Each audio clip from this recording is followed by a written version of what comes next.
Hello, in this video, I will guide you on how you can add payment schedule on Partyra.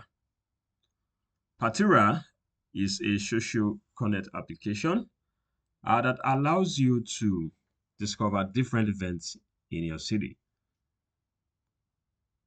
If you set up your accounts on Partyra, you would be able to receive your payment, at a defined time you have selected.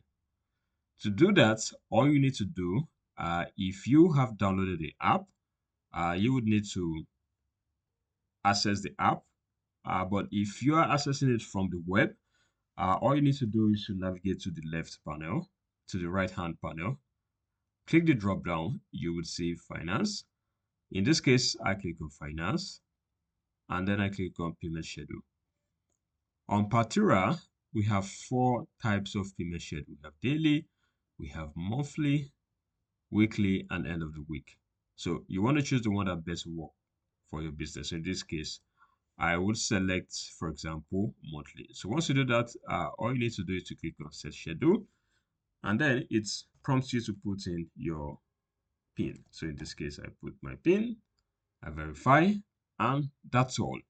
So immediately, we would use this payment schedule you have selected, and then at the end of every month, we would send you your payments from all tickets that has been sold on your account. So that is a simple process of adding your payment schedule on Partyra. If you have any issues or further requests, you can reach out to our support for more guidance, and we will be happy to help you. Thank you.